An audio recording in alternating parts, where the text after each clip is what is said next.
యెహోషువ 11వ అధ్యాయము. హాసోరు రాజైన యాబీను జరిగిన వాటిని గూర్చి విని మాదోను రాజైన యోబాబుకును షిమ్రోను రాజుకును అక్షాపు రాజుకును ఉత్తర దిక్కుననున్న మన్యదేశములోను కిన్నెరెతు దక్షిణ దిక్కుననున్న అరాబాలోను షెఫేలాలోను పడమటనున్న దోరు మన్యములోను ఉన్న రాజులకును తూర్పు పడమటి దిక్కుల యందలి కనానీయులకును అమోరీయులకును హిత్తీయులకును పెరిజ్జీయులకును మన్యములోనున్న యెబూసీయులకును మిస్పా దేశమందలి హెర్మోను దిగువ నుండు హివ్వీయులకును వర్తమానము పంపగా వారు సముద్రతీరమందలి ఇసుక రేణువులంత విస్తారముగానున్న తమ సైనికులనందరినీ సమకూర్చుకొని విస్తారమైన గుర్రములతోనూ రథములతోనూ బయలుదేరిరి. ఆ రాజులందరూ కూడుకొని ఇశ్రాయేలీలతో యుద్ధము చేయుటకు మేరోము నీళ్ల యొద్దకు వచ్చి దిగగా యెహోవా వారికి భయపడకుము, రేపు ఈ వేళకు ఇశ్రాయేలీల చేత సంహరింపబడిన వారినిగా నేను వారినందరినీ అప్పగించెదను. నీవు వారి గుర్రముల గుదికాలి నరమును తెగకోసి వారి రథములను అగ్నిచేత కాల్చుదువని యెహోషువతో సెలవిచ్చెను. కాబట్టి యెహోషువయు అతనితో కూడానున్న యోధులందరూ హఠాత్తుగా మేరోము నీళ్ల యొద్దకు వారి మీదకి వచ్చి వారి మీద పడగా యెహోవా ఇశ్రాయేలీల చేతికి వారిని అప్పగించెను. వీరు వారిని హతము చేసి మహాసీదోను వరకును మిశ్రెపోత్మాయిము వరకును తూర్పు వైపున మిస్పే లోయ వరకును వారిని తరిమి నిశ్శేషముగా చంపిరి. యెహోవా యెహోషువతో సెలవిచ్చినట్లు అతడు వారికి చేసెను.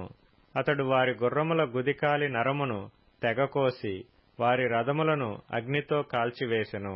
ఆ కాలమున యెహోషువ వెనుకకు తిరిగి హాసోరును పట్టుకొని దాని రాజును కత్తివాతను హతము చేసెను. పూర్వము హాసోరు ఆ సమస్త రాజ్యములకు ప్రధానము. ఇశ్రాయేలీయులు దానిలోనున్న ప్రతి వానిని కత్తివాతను హతము చేసిరి. ఎవరునూ తప్పించుకొనకుండా యెహోషువ వారినందరినీ నిర్మూలము చేసెను. అతడు హాసోరును అగ్నితో కాల్చివేసెను. యెహోషువ ఆ రాజులనందరినీ హతము చేసి వారి పట్టణములను పట్టుకొని కొల్లబెట్టెను.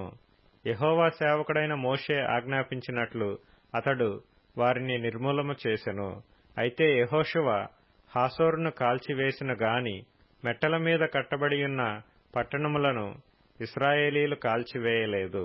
ఆ పట్టణముల సంబంధమైన కొల్లసొమ్మును పశువులను ఇశ్రాయేలీలు దోచుకొనిరి. నరులలో ఒకరిని విడువకుండా అందరినీ నశింపజేయు వరకు కత్తివాతను హతము చేయుచు వచ్చిరి.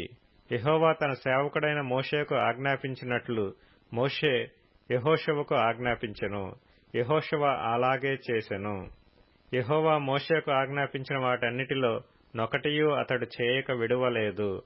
యెహోషువ శేయీరుకు పోవు హాలాకు కొండ మొదలుకొని లెబానోను లోయలో హెర్మోను కొండ దిగువనున్న బయల్గాదు వరకు ఆ దేశమంతటినీ అనగా మన్యమును దక్షిణ దేశమంతటినీ గోషేను దేశమంతటినీ షెఫేలా ప్రదేశమును మైదానమును ఇశ్రాయేలు కొండలను వాటి లోయలను వాటి రాజులనందరినీ పట్టుకొని వారిని కొట్టి చంపెను.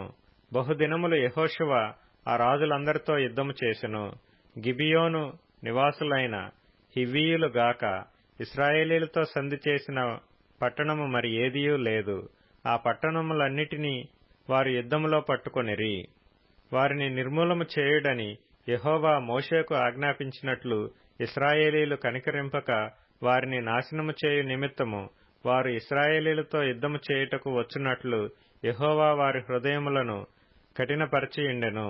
ఆ కాలమున యెహోషువ వచ్చి మన్యదేశములోను అనగా హెబ్రోనులోను దెబీరులోను అనాబులోను యూదా మన్యములన్నిటిలోను ఇశ్రాయేలీల మన్య ప్రదేశములన్నిటిలోనూ ఉన్న అనాకీయులను నాశనము చేసెను. యెహోషువ వారిని వారి పట్టణములను నిర్మూలము చేసెను. ఇశ్రాయేలీల దేశమందు అనాకీయులలో ఎవడనూ మిగిలియుండలేదు.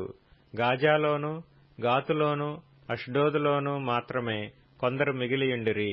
యెహోవా మోషేతో చెప్పినట్లు యెహోషువ దేశమంతటినీ పట్టుకొనెను. యెహోషువ వారి గోత్రముల చొప్పున ఇశ్రాయేలీయులకు స్వాస్థ్యముగా దానినప్పగించెను. అప్పుడు యుద్ధము లేకుండా దేశము సుభిక్షముగా నుండెను.